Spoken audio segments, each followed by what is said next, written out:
Imagine cracking open a 3,000-year-old document to see how everyday justice actually worked before modern police, prisons, or courts existed. Today, we are opening the ultimate ancient employee handbook. Let's see what it takes to run a society. If the Ten Commandments are the high-level, visionary moral mission statement for this newly freed nation, then Exodus 21 is the nitty-gritty employee handbook. We are shifting drastically from huge, abstract moral ideas delivered in thunder and smoke to practical, on-the-ground, legally binding rules. How do you actually govern 1 million people in the middle of a desert? You have to establish immediate order. And the very first issue on the docket is one of the most controversial topics of the ancient world. The code opens with strict regulations for servants and slaves. While reading about ancient servitude can be incredibly jarring for us today, these rules laid out specific, undeniable limits that were radically advanced for the ancient Near East. A Hebrew servant could only serve for a strict maximum of 6 years. In the 7th year, they were completely free to walk away with absolutely no strings attached. But the culture was complex, and a woman's path was often tied up in marriage expectations, highlighting the different societal roles of the era. But what happened if a male servant genuinely loved his master, loved his family, and explicitly did not want to leave when his 6 years were up? The law provided a very specific choice. It required a public declaration before judges, followed by a deeply symbolic physical ritual. The master would pierce the servant's ear against a solid doorpost. This wasn't just a casual handshake deal. It was a formal, public, and lifelong commitment. But not every law was about voluntary service. The ancient code takes a sudden, dark turn as it lays out the ultimate punishment. It highlights specific crimes considered so deeply corrosive and dangerous to the fragile community that they required the immediate death penalty. This grim list included premeditated murder, kidnapping, and striking or severely dishonoring one's parents.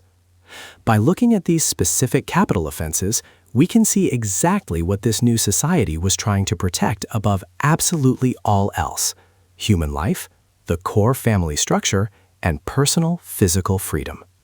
However, this legal system was surprisingly nuanced for its time.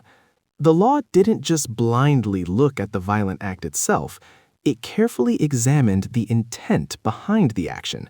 If a death was a genuine accident, God provided a designated, protected place of refuge where the person could flee for safety. But for cold, calculated, deliberate murder, there was absolutely no escape. Not even running to cling to the horns of a holy altar could save you from justice. Intent meant everything. This brings us to one of the most famous concepts in human history: an eye for an eye. Often called lex talionis, this was not a green light for bloody revenge. It was designed to stop revenge. The punishment had to perfectly fit the crime to prevent an escalating cycle of violent blood feuds. It was all about proportional justice to restore balance. But there was a fascinating exception. If a master blinded a servant's eye or knocked out a tooth, the punishment was the servant's immediate freedom. Here, justice meant liberation. This deep sense of justice and fair compensation didn't just apply to human actions. It extended to everyday property risks, which brings us to the famous case of the goring ox. If your ox suddenly gores someone to death, who is legally at fault? The answer depended entirely on the negligence clause. If it was the animal's very first offense, the ox was stoned, but the owner was completely off the hook. However, if the owner knew the ox was a known danger and didn't lock it up, both the beast and the owner faced the death penalty. If that dangerously negligent ox killed a servant, the exact price of that life was rigidly fixed at 30 shekels of silver paid to the owner, and the ox was still put to death. This broad application of strict liability didn't stop at animals. The same exact rules applied to leaving an uncovered pit in the street or letting your animals fight another farmer's livestock. The law relentlessly emphasized personal responsibility and ensuring fair compensation for any loss. So, what does this ancient code teach us today? All right, we've dug into the nitty-gritty details of ancient justice, from pierced ears to goring oxen. Before you go, let me leave you with two questions to sit with.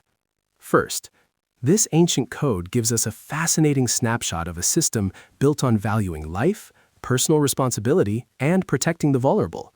When you look at our modern system of justice, what do you think it truly values most? Second, the eye for an eye law was actually meant to limit our human desire for endless revenge. In your own life, where do you need to stop an escalating cycle of retaliation and just let it go?